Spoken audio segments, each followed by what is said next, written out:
नमस्कार। First India के खास कार्यक्रम आमने सामने में आपका स्वागत है। अटल जी की कविता है, बाधाएं आती हैं आए, घिरे प्रलय की घोर घटाएं, पांवों के नीचे अंगारे, सिर पर बरसे यदि ज्वालाएं, निज हाथों में हंसते हंसते आग लगाकर जलना होगा, कदम मिलाकर चलना होगा। राजनीति में कदम मिलाकर चलना बहुत मुश्किल होता है और अटल जी की ये कविता कांग्रेस के नेताओं पे ज़्यादा फिट बैठती है। बुरी तरह से परास्त होने के बावजूद, दुर्दशा के बावजूद कांग्रेस के नेताओं की अलग अलग दिशाएं जो बताती है कि अटल जी की ये कविता उनके लिए काफ़ी सटीक है। आमने सामने में आज हमारे साथ हैं राजस्थान प्रदेश युवक कांग्रेस के अध्यक्ष अशोक चाना जी। चाना जी, क्या लगता है अटल जी की इस कविता को लेकर, क्या कांग्रेस के नेताओं को कहीं ना कहीं प्रेरणा नहीं मिलती इससे? देखिए, निश्चित तौर पर अटल जी की इस कविता से एक मैसेज जाता है कि आपको साथ में रहकर काम करना चाहिए। और इस वक्त में कई बातें पता नहीं कहाँ से उड़ती हैं और आप लोगों तक कहाँ से पहुँचती हैं, लेकिन इस वक्त में कांग्रेस पूरी तरह से एक है। और ऐसे कई एग्जाम्पल्स हैं जो ये बताएंगे कि कांग्रेस का वर्कर, कांग्रेस के नेता एक हैं। अशोक जी, कहते हैं कांग्रेस के बारे में जो लोग जानते हैं, जब कांग्रेस सत्ता में होती है तो एक होती है, जब कांग्रेस सत्ता से बाहर होती है तो बिखरी हुई होती है, तब कोई नेता नहीं होता और अपनी अपनी डबली, अपना अपना राग होती है। और कुछ राजस्थान में तो कुछ ऐसा ही लगता है। देखिए साहब, राज में नहीं होती तो मैं समझता हूँ कि एक होती है। राज में होने पर कभी कभी छोटे छोटे मनमुटाव, मानवीय जीवन है, इंसान का रूप हमने लिया है और छोटे मोटे मनमुटाव हो जाते हैं, मगर जब राज में नहीं है तो निश्चित तौर पर है कि ये मैं आपको दावे के साथ कह सकता हूँ। अब तो विधायक भी हैं, हिंडोले से विधायक हैं, पहली बार चुन के आए हैं। काफ़ी बुरा लगता होगा कि जब बड़े बड़े मुद्दे के बावजूद कांग्रेस सरकार को सदन में घेर नहीं पा रही है, कटघरे में खड़ा नहीं कर पा रही है। बीजेपी के विधायक ही अपनी सरकार को घेर रहे हैं, लेकिन कांग्रेस के जो विधायक हैं वो चुपचाप दर्शक बन के रह गए हैं। नहीं, देखिए, इसके अंदर बहुत बड़ी भूमिका जो है वो हमारे विधानसभा के अध्यक्ष जी की भी है, क्योंकि आज पक्ष और विपक्ष के अंदर बैलेंस बनाना, कौन सही कह रहा है कौन गलत कह रहा है, उसका जजमेंट करना, उसके ऊपर कड़ी कार्रवाई करना या करने के निर्देश देना, वो आदरणीय विधानसभा अध्यक्ष जी के कार्य। कांग्रेस विधायक दल का एक नेता एक आवाज़ उठाता है तो दूसरा अपनी दूसरी आवाज़ उठाने लगता है। कहीं ना कहीं एक यूनाइटेड फेस जो नज़र आना चाहिए, जो एक संगठित शक्ति जो कांग्रेस की नज़र आनी चाहिए, वो कहीं ना कहीं सदन में खलती होगी आपको भी। नहीं, ऐसा नहीं है, ऐसा बिल्कुल नहीं है। ये ऐसे रूमर्स हैं, कहीं ना कहीं ऐसा प्रचार किया जा रहा है जिससे कि कांग्रेस की छवि आम जन में गलत जाए, जबकि कांग्रेस एकत्रित है। और निश्चित तौर पर डूडी साहब को कांग्रेस पार्टी ने विपक्ष का नेता नियुक्त किया है और हर आदमी उनको मानता है। मुख्य सचेतक जी और उनकी हर बात में हर आदमी तैयार रहता है, कोई भी दूसरा आदमी दूसरी डबली बजाता ही नहीं है। लोग कहते हैं कि वरिष्ठ नेता जो पूर्व मुख्यमंत्री अशोक गहलोत से लेके कई जो वरिष्ठ नेता हैं वो रामेश्वर डूडी जी को तो अपना नेता ही नहीं मानते हैं, और इसके कारण बड़ा संकट तब आ जाता है कि अकेले रामेश्वर डूडी जी रहते थे, उनके साथ उनका एक छोटा सा गुट रह जाता है, बाकी सब चुप हो जाते हैं। नारायण सिंह जी, आदरणीय गहलोत साहब है, आदरणीय प्रद्युमन सिंह जी उम्र में बड़े हैं, तजुर्बा उनका बड़ा है, उनका कद बहुत बड़ा है, लेकिन जहां पर नेता प्रतिपक्ष की बात आती है वहां पर कांग्रेस के इस फैसले को और आदरणीय रामेश्वर जी डूडी को हर आदमी अपना नेता मानता है, इसमें कोई दो राय नहीं है। विधानसभा से जब निष्कासित किया गया विधायकों को, उसमें कहीं ना कहीं कांग्रेस की रणनीति विफल हो गई या कांग्रेस की आपस की फूट हावी हो गई, जिसके चलते कांग्रेस जो एक ज़बरदस्त तरीके से अपना प्रदर्शन कर सकती थी और मुद्दे को और मजबूती से रख सकती थी, कहीं ना कहीं आपस के टकराव ने उसको कमज़ोर कर। कांग्रेस पार्टी का मुद्दा था किसानों की बिजली बढ़ोतरी, कांग्रेस पार्टी का मुद्दा था किसानों के अधिकार की बात करना। अगर हमारे ऊपर हुए लाठीचार्ज को ही मुद्दा बनाने, वो मुद्दा इसलिए बना क्योंकि आदरणीय गृह मंत्री जी झूठ बोल रहे थे कि विधायक को लाठी नहीं लगी, कांग्रेसियों को लाठी नहीं चली, पुलिस ने कोई लाठीचार्ज नहीं किया, इसलिए वो मुद्दा बना। मगर उस मुद्दे को हम इतना बड़ा बनाना ही नहीं चाहते थे। पर वो मुद्दा बन के है ना बड़ा, क्योंकि भूमि अधिग्रहण का जो मसला था जिसको लेकर कांग्रेस ने प्रदर्शन किया था, वो मुद्दा तो दोयम दर्जे का हो गया, साइड में हो गया। और जो लाठी पड़ी वो ज़्यादा सचिन पायलट के ऊपर और आपके ऊपर भी जो लाठी पड़ी वो ज़्यादा बड़ा मुद्दा बन गई थी। विधानसभा में लाठी ज़्यादा जोर शोर से बोल रही थी। नहीं, देखिए, लाठी इसलिए बोल रही थी क्योंकि आगे से गृह मंत्री जी झूठ बोल रहे थे। अगर वो सच बोलते कि हाँ भाई लाठी लग गई होगी, प्रदर्शन कर रहे थे, कुछ हमें लाठी चार्ज करना पड़ा या XYZ, वो सच बोलते, मगर सच बोलकर अपने आप को डिफेंड करते, तो निश्चित तौर पर मानते। जब निलंबन रद्द हुआ तो अंदर जाने का सबने मिलकर ये फैसला किया कि अगर हम बाहर बैठे रहेंगे तो आम आदमी की बात को अंदर कौन उठाएगा। पहचाना जी, आप तो युवा हैं, पार्टी के लिए भी नए हैं, युवा नेता हैं, लेकिन आपको लगता नहीं है कि कांग्रेस के नेताओं की आदत में अब संघर्ष और लाठी खाना रहा नहीं है, इसलिए छोटी मोटी लाठी भी बहुत बड़ी घटना बन जाती है? मेरे ख्याल में पिछले 5-10-15 साल में तो राजनीतिक दलों पर बहुत कम लाठियां चली, बहुत कम, मतलब ना के बराबर। आज सोशल मीडिया स्ट्रॉन्ग है, आज मीडिया स्ट्रॉन्ग हो गया, घर घर तक पहुंच गया है, इसलिए इस चीज़ को ज़्यादा मिल गई तवज्जो। बाकी लाठियां तो दशकों से चलती आई हैं। जब जब संघर्ष होगा तब लाठियां चलेंगी, गोलियां भी चलेंगी। और आपको प्रतिनिधित्व करना है तो सामने रहना पड़ेगा। तो क्या क्या लगता है कि कांग्रेस ने इस लाठी के साथ क्या शुरुआत कर दी अपने संघर्ष की, या कांग्रेस वापस बैरक में लौट जाएगी? देखिए, मैं आपको बताना चाहता हूँ, हमारे नेता आदरणीय राहुल गांधी जी की एक क्लियर सोच है, क्लियर एजेंडा है कि अगर आप संघर्ष करना चाहते हैं, अगर आप राजनीति करना चाहते हैं तो कमरों में बैठकर बाइट देना बंद करें, कमरों में बैठकर प्लानिंग बनाना बंद करें। जब तक कांग्रेसी सड़कों पर नहीं आएगा, एक आम गरीब आदमी की उन समस्याओं को लेकर जब तक आप सड़क पर नहीं उतरोगे, जब तक आप सरकार का दरवाजा नहीं खटखटाओगे, जब तक आप उनको अपनी बातों को मनवाओगे नहीं, केवल मैसेज देना कांग्रेस पार्टी का काम नहीं है, लोगों को उनका अधिकार दिलाने का संघर्ष करना काम है। जिस पार्टी के नेताओं की आदत थी बंद कमरों में बैठ के निर्णय करने की हो गई, उसको तो शर्म आती है सड़क पे आने में। अगर बंद कमरों में निर्णय लेने होते तो चुनाव की प्रक्रिया संगठन में होती नहीं। राहुल गांधी जी की बहुत अलग सोच है, वो बंद कमरों में कोई निर्णय लेना नहीं चाहते। वो तो निर्णय लेते ही नहीं है। निर्णय लेते हैं, बिल्कुल लेते हैं। उनके बारे में तो ये कहा जाता है कि जब जब निर्णय लेने का समय आता है तो वो मंथन में या पर्यटन में चले जाते हैं, आज भी अभी भी गए हुए हैं। उनका पता ही नहीं लगता, जब देश को ज़रूरत होती है, पार्टी को ज़रूरत होती है, कार्यकर्ता को ज़रूरत होती है, उनसे दिशा की ज़रूरत होती है और कांग्रेस की दशा सुधारने की ज़रूरत होती है, तो पता चलता है कि राहुल गांधी कहीं एकांत में कहीं पर्यटन पे चले गए हैं। Rahul Gandhi ji is the vice president of Congress party, president is आदरणीय सोनिया गांधी जी। उनको संगठन के बारे में सोचना है और वो सोच रहे हैं। आदरणीय Sonia Gandhi ji is leading in the parliament, और वो आपके संगठन का काम करने की सोच रहे हैं, किस तरह से आगे संगठन चलेगा, वो उसकी तैयारी में लगे हुए हैं। एक बात और है, आप राहुल गांधी की बात करें, वो तो चाहते हैं कि संघर्ष करने वाले लोग नेता आगे आएँ, लेकिन यहाँ के जो प्रदेश अध्यक्ष हैं सचिन पायलट, उनकी तो संघर्ष करने की आदत ही नहीं है। उनका जिस तरह का जीवन उन्होंने जिया है उसमें संघर्ष को कोई स्थान नहीं है। तो लगता नहीं है कि राहुल गांधी कुछ सोच रहे हैं, प्रदेश अध्यक्ष की आदत कुछ और पार्टी की ज़रूरत बिल्कुल सड़क पे आने की ज़रूरत है, तो कहीं ना कहीं तालमेल में नहीं। देखिए प्रताप जी, आपका सवाल सही है, मगर एक मजबूत नेता के यहाँ पैदा होना किसी का गुनाह नहीं है। मगर उसके बाद में आदरणीय सचिन जी जिस प्रकार यूथ कांग्रेस के साथ सड़क पे उतरे, जिस प्रकार उनके बिल्कुल युवाओं के आगे रहे, भूमि अधिग्रहण के मुद्दे के ऊपर निडर रहे, पुलिस ने लाठियां चलाई, लाठियां खाई, धक्का मुक्की हुई, हर चीज़ के बीच में वो रहे और उसके बाद भी भागे नहीं। उसके बाद भी जब लाठियां चल के लाठियां रुक गई तब भी वहीं पर डटे रहे। वो तो सब ये कह रहे थे कि अशोक चांदना जी थे इसलिए सचिन जी वहाँ रुके रहे, नहीं तो नहीं। देखिए, अशोक चांदना जी थे तो और भी बड़े नेताओं को आ जाना चाहिए था, लेकिन सचिन जी इसलिए रुके रहे क्योंकि हर युवा चाहता था कि सचिन जी हमारी लीड संभालें। कहते हैं कांग्रेस में, लोग कहते हैं कांग्रेस में अशोक चांदना और धीरज गुर्जर जैसे ऐसे नेता हैं जो सड़क पर लड़ भिड़ सकते हैं और सड़क पर संघर्ष भी कर सकते हैं जनता के लिए, लेकिन जहाँ तक दूसरे नेताओं की बात है उनको थोड़ी सी दिक्कत होती है। देखिए साहब, ऐसा नहीं है, लाठी खाना किसी को अच्छा नहीं लगता है, किसी को अच्छा नहीं लगता, हर किसी को दिक्कत होगी, मगर दिक्कतों से गुजरने के बाद में ही आपको वो मुकाम हासिल होता है जिस मुकाम के लिए लोग केवल सपने में देख सकते हैं। और जो बुजुर्ग नेता हैं उनसे तो हम क्या आस करें।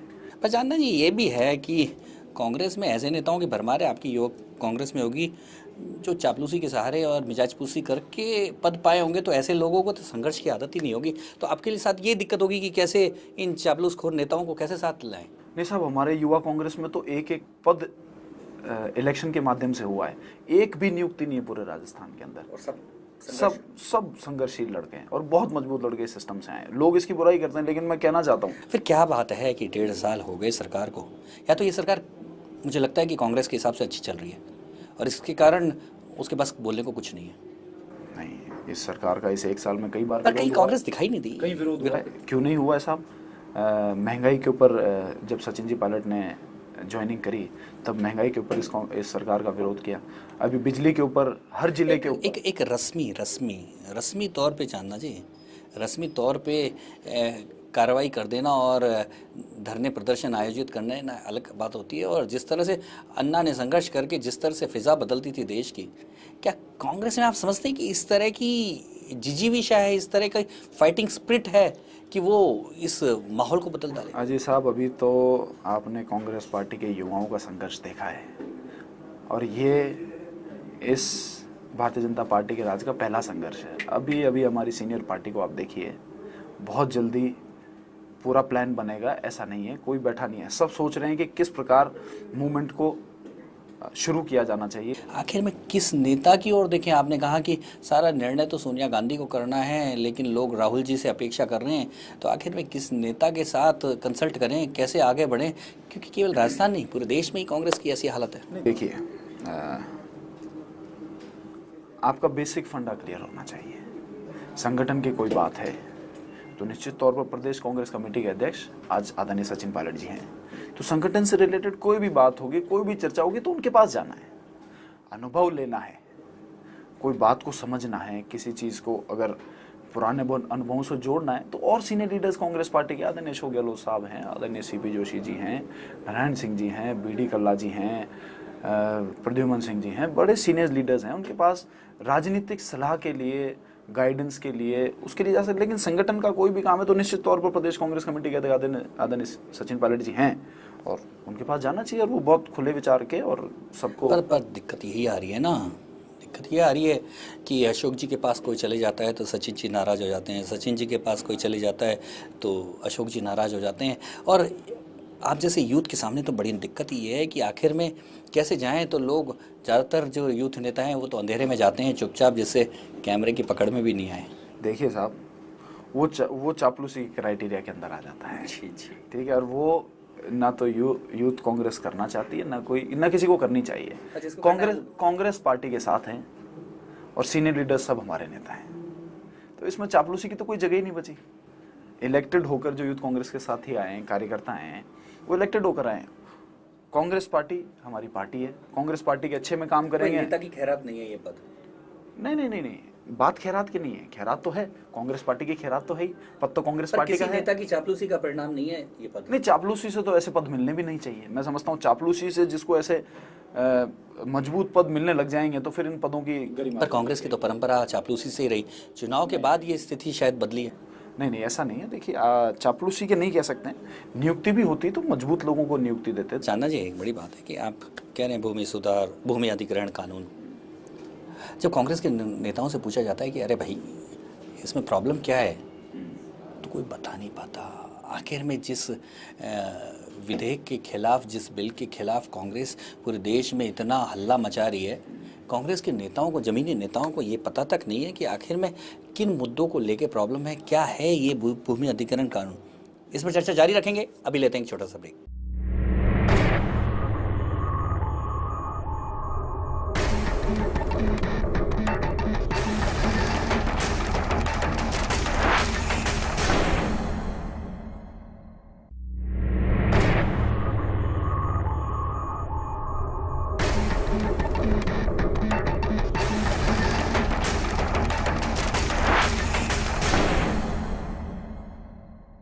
ब्रेक के बाद आमने सामने में आपका एक बार फिर स्वागत है। आज हमारे साथ हैं राजस्थान प्रदेश युवक कांग्रेस के अध्यक्ष अशोक चांदना जी। चांदना जी, बात हो रही थी आखिर में कांग्रेस, यूथ कांग्रेस के नेताओं ने प्रदर्शन तो कर दिया, पर आम कांग्रेस के नेता को भी नहीं मालूम है कि आखिर में बिल से उनको नाराजगी क्या है, परेशानी क्या है।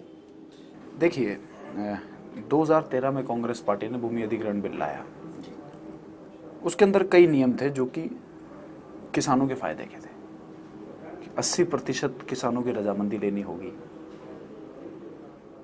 उपजाऊ जमीन अधिग्रहण के अंदर नहीं आनी चाहिए, सर्वे होकर जिस इलाके के किसान, जिस इलाके के जमींदार लोग वहाँ से उठाए जाएं, उन्हें पुनर्स्थापना की उनकी व्यवस्था होनी चाहिए। उसके बावजूद उनके पास में कोर्ट में जाने का रास्ता था। आज ऐसे सारे अधिकार जो हैं ये आम आदमी के छीनना चाह रहे हैं। नरेंद्र मोदी जी जो कानून लाना चाह रहे हैं ये तो अंग्रेजों के वक्त का कानून है, काला कानून है। बात वही है साहब। नहीं चांदा जी, जी 2013 तक जी 67 सालों में कांग्रेस का लंबा शासन रहा जी और बहुत पुराना अंग्रेजों का बनाया कानून 67 सालों तक देश में चलता रहा। जी। कांग्रेस उसकी नींद नहीं खुली उस दौरान, लेकिन 2013 में अचानक जागृति आती है और वो कानून बना देती है। तो क्या ये जो कानून इतनी लेट आया इसके लिए कांग्रेस खुद जिम्मेदार नहीं है? देखिए साहब, एक हथियार होता है, अब फौजी के हाथ में दे दो तो वो देश को बचाने के उसके काम लेगा, और आतंकवादी के हाथ में दे देंगे तो वो लोगों को मारने के काम में लेगा। तो भूमि अधिग्रहण कांग्रेस पार्टी के हाथ में रहा तब तक इससे देश के डेवलपमेंट में काम हुआ। हरियाणा में जब जी किसानों ने आंदोलन किया तब आपकी सरकार थी। पूरे देश में जिस तरह के माइंस को लेके और लैंड को लेकर जिस तरह के जितने भी आंदोलन हुए, उड़ीसा हो चाहे कहीं भी हो, उस दौरान देश में या प्रदेश में कहीं ना कहीं आपकी सरकारें थी। लेकिन सवाल ये है कि आखिर में क्यों नहीं किसानों के हित का एक रास्ता अपनाया जाता? किसानों के हित के लिए तो तैयार है। क्या लगता है कि कांग्रेस निश्चित तौर पे इस मुद्दे को लेकर अड़ी हुई है कि 2013 के जो बिल में है कोई संशोधन नहीं होना चाहिए, जो कानून बन चुका है उसमें संशोधन नहीं होना चाहिए? तो क्या है इसके लिए कांग्रेस किस लेवल तक जाने को तैयार है? देखिए 2013 का जब बिल बना उस वक्त भारतीय जनता पार्टी ने भी इसका समर्थन किया था, इसी बिल का। इस मुद्दे को लेकर कांग्रेस ने कहाँ तक जाने की तैयारी कर रखी है? इस लड़ाई को कहाँ तक? देखिए ये तो लीडरशिप बताएगी। आप जिस हद की बात कर रहे हैं वो हद एआईसीसी की हद है, हमारी हद यूथ कांग्रेस की हद है। वो जहाँ तक कहेंगे वहाँ तक? जी, जहाँ तक हमारे लीडर्स कहेंगे हम उस हद तक जाने के लिए तैयार हैं। चांदना जी, फिर मैं राजस्थान पे आता हूँ। राजस्थान क्या लगता है कि क्योंकि जो भी मुद्दा मिला वो केंद्र में नरेंद्र मोदी की सरकार बनने के बाद मिला, तो इसका मतलब ये लगता है कि यहाँ से गहलोत सरकार जाने के बाद शायद आप भी यहाँ की सरकार से संतुष्ट हैं, इसलिए यहाँ की सरकार की। देखिए ये तो आप इस प्रदेश के एक आम आदमी से पूछिए, ये आप हमसे क्या पूछ रहे हैं। निश्चित तौर पर जिस प्रकार से इस 1-1.5 साल में भारतीय जनता पार्टी की सरकार इस प्रदेश और इस देश में चली है, एक सपना था जो इन लोगों ने दिखाया कि मैं पार्लियामेंट का चुनाव लड़ रहा था और मुझे तो ये महसूस होने का थोड़े दिनों में नरेंद्र मोदी जी के ऐड आने लगेंगे कि मोटे हो पतला होना है तो नरेंद्र मोदी जी की सरकार ले आओ, आपके घर में कुछ ठीक नहीं चल रहा है और आप बहुत परेशान हैं, परिस्थितियों को ठीक करना है तो नरेंद्र मोदी जी की सरकार ले आओ, आपकी हाइट कम है और आपकी हाइट बढ़ानी है तो नरेंद्र मोदी जी की सरकार ले आई। तो इस प्रकार का जो प्रचार प्रसार हुआ कि कोई भी चीज है उसका एक ही इस देश में सॉल्यूशन हो सकता है, वो नरेंद्र मोदी हो सकता है, वो स्वराज हो सकता है, वो भारतीय जनता पार्टी की सरकार हो सकती है। तो इस प्रकार का जो प्रचार प्रसार हुआ, पैकिंग करके एक पैकेट बेचा गया लोगों को कि आप ये नमक खाएंगे तो आपको डायबिटीज नहीं होगी, आप ये चूना खा लेंगे तो आपको पेट का दर्द नहीं होगा, आप ये फलाना पाउडर। यानी कि आप मानते हैं कि बीजेपी मार्केटिंग में बहुत माहिर है? निश्चित तौर पर केवल और केवल मार्केटिंग की ही देन। पर दुनिया इस समय मार्केटिंग से ही चल रही है, दुनिया भर। फिर कैसे कांग्रेस उभरेगी? कांग्रेस मार्केटिंग आती तो है नहीं कांग्रेस को, या कांग्रेस ने कोई मार्केटिंग के फंडे अपने ना नहीं? कहीं राहुल गांधी मार्केटिंग सीखने तो नहीं गए? देखिए मार्केटिंग प्रोडक्ट बेचने के लिए करी जाती है, कांग्रेस कोई प्रोडक्ट नहीं बेचती। कांग्रेस तो आम लोगों के मुद्दों को उठाती है, उनको उनके अधिकार दिलाने की बात करती है, वो प्रोडक्ट नहीं बेच रही कांग्रेस पार्टी, इसलिए मार्केटिंग। नरेंद्र मोदी, बीजेपी या वसुंधरा राजे अपने प्रोडक्ट को बेचकर चुनाव जीत जाते हैं। नरेंद्र मोदी जी ने 20,000 करोड़ से ऊपर अपने प्रमोशंस में खर्च किए।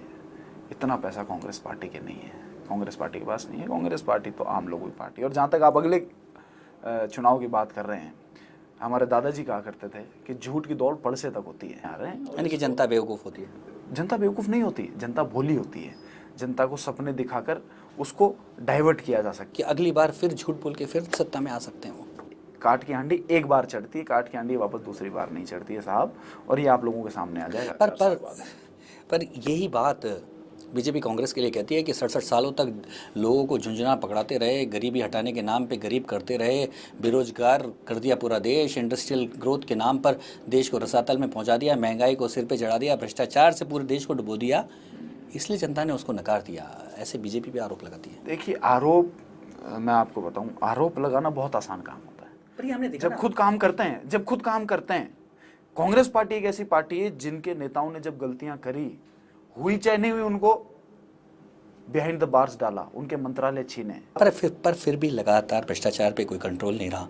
एक के बाद एक, कभी 2G घोटाला हुआ, कभी कॉलगेट घोटाला हुआ, कभी कॉमनवेल्थ घोटाला हुआ, कभी आदर्श घोटाला हुआ। पूरा देश घोटालों से भर गया और ना आपकी सोनिया गांधी, ना राहुल गांधी, ना मनमोहन सिंह कहीं घोटालों को रोक पाए। अब तो खुद मनमोहन सिंह कॉलगेट घोटाले में फंसे हुए हैं। देखिए, आप मेरी बात सुनिए, मैं वही कह रहा हूँ, लांछन लगाना और प्रश्न उठाना बहुत आसान होता है।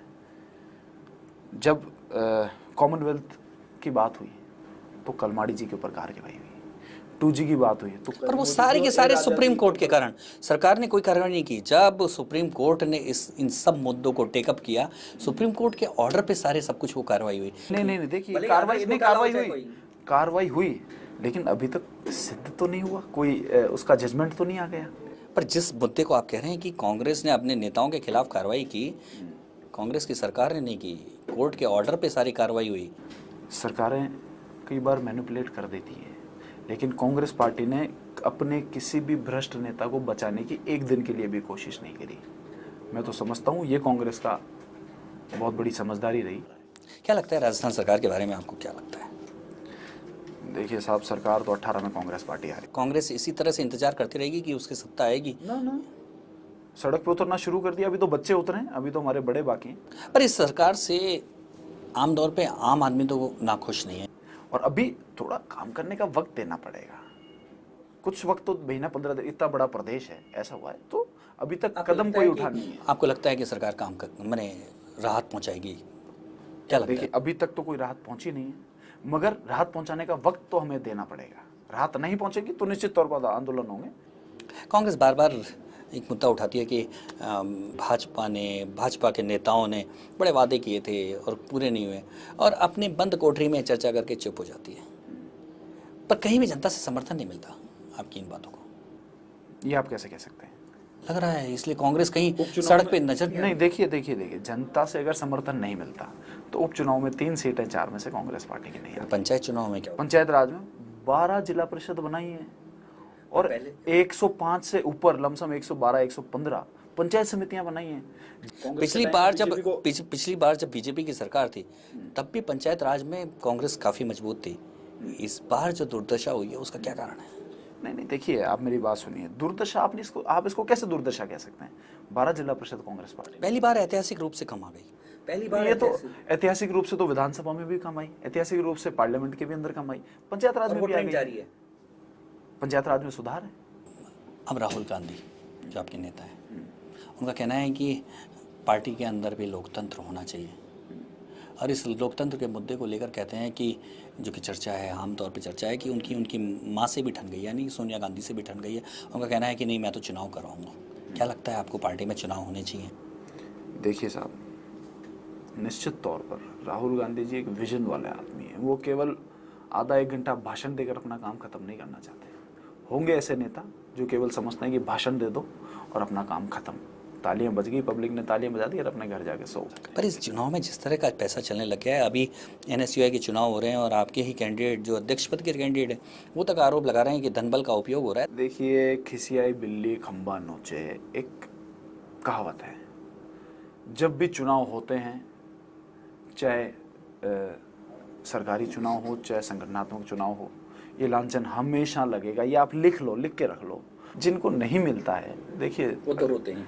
रोने की बात नहीं है, उनका दिल दुखता है। आप भी जब युवक कांग्रेस के अध्यक्ष बने तो जबरदस्त यही हल्ला मचा और चांदना जी पैसे के दम पे जीत गए। भुजबल और कहते हैं कि भुजबल और धनबल पे चांदना जी ने युवक कांग्रेस पे कब्जा कर लिया। क्या ऐसी बात थी क्या? नहीं, देखिए, फिर मैं वही कहना चाहता हूँ आपको कि और आपके लोगों ने आपके ही संगठन के लोगों ने, जो आपके खिलाफ प्रत्याशी थे, उन लोगों ने उड़ाई ये बातें। अब प्रत्याशी जब खिलाफ है तो उस वक्त थोड़े टाइम तक भाव रहते हैं, थोड़े टाइम तक आदमी के दिल में पीड़ा रहती है। इससे पिछली बार हम भी चुनाव लड़े थे, जनरल सेक्रेटरी पर अटक गए थे, अध्यक्ष नहीं बन पाए थे, तब हमारे भी दिल में पीड़ा थी कि लड़े तो अध्यक्ष का, अटक गए जनरल सेक्रेटरी के ऊपर। लगता नहीं है कि राहुल गांधी की ये जो चुनाव कराने की ये जो नीति है, पार्टी में टूटन और पार्टी में पहले से ही मतभेद पैदा नहीं कर देती है? क्या चुनाव होने से पहले किसी भी पार्टी में मतभेद नहीं थे?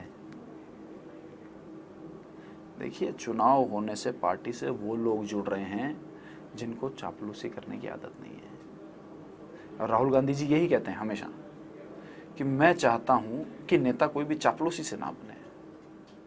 वो लीडरशिप करके बने, लोगों का नेता बनकर बने, युवा उसके साथ होने चाहिए, लोग उसके साथ होने पर राहुल गांधी के मामले में यह है कि वो ग्राउंड के नेता नहीं है, हवाई नेता हैं। वो हवाई बातें करते हैं, इसके कारण उनकी इन हवाई बातों के चलते पूरा संगठन बैठता जा रहा है और जिस तरह के रिजल्ट्स आ रहे हैं, एक के बाद एक राज्य हार गए हैं, लोकसभा चुनाव में बुरी तरह से परास्त हो गए हैं और कहीं भी कांग्रेस की स्थिति सुधरती हुई नहीं लग रही। अब बिहार में चुनाव होने वाले हैं, बिहार में और दुर्गत होने वाली है।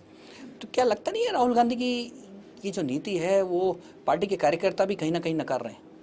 देखिए, ये तो वो वाली बात हो गई कि सिर मुंडवाते ओले पड़ गए। राहुल गांधी जी को उपाध्यक्ष बनना हुआ, एक मूवमेंट था, जैसे कि प्रोडक्ट बेचने वाली मैंने आपको बात कही, उस प्रोडक्ट बेचने वाली मार्केटिंग का मुहिम का वक्त शुरू हो चुका था, उन्होंने शुरू कर दिया था।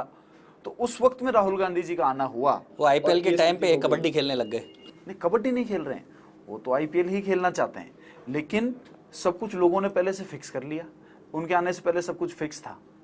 आदरणीय इंदिरा गांधी जी के टाइम में 77 में कांग्रेस को बुरी तरह से हार मिली और 80 में पूर्ण बहुमत से आई।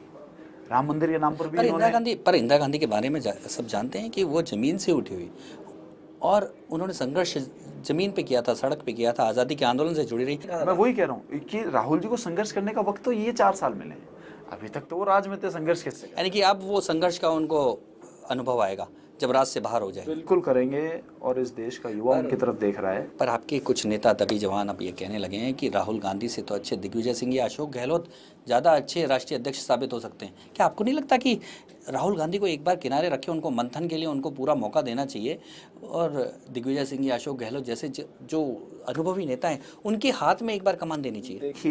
देखिए वक्त की मांग है एक युवा अध्यक्ष, और राहुल गांधी जी एक विजनरी आदमी है। मैंने आपको पहले भी कहा कि केवल भाषण देना और काम खत्म कर देना वो नहीं करते हैं। आज इस देश में और कांग्रेस में वाकई में राहुल जी की मांग है, उनको आने दीजिए एक बार, और आप उनको आने दीजिए, उसके 1-1.5 साल में फिर अपन एक बार यही आमने सामने की चर्चा करेंगे। तो आपको लगता है कि आने वाले दिन बदल जाएंगे राहुल गांधी के आते? निश्चित तौर पर राहुल गांधी जी के आने से कांग्रेस पार्टी को एक नई जान मिलेगी, कांग्रेस पार्टी को एक नई दिशा मिलेगी, एक काम करने का एक नया ही तरीका मिलेगा। यानी अच्छे दिन का इंतजार है आपको? इंतजार नहीं, अच्छे दिन तो कन्फर्म आने वाले हैं, कोई रोक ही नहीं सकता। तो ये थे हमारे साथ अशोक चांदना। इन्हें विश्वास है और इंतज़ार भी है कि कांग्रेस पार्टी के दिन फिरने वाले हैं, अच्छे दिन आने वाले हैं। अगले हफ्ते फिर मिलेंगे एक और हस्ती के साथ। नमस्कार।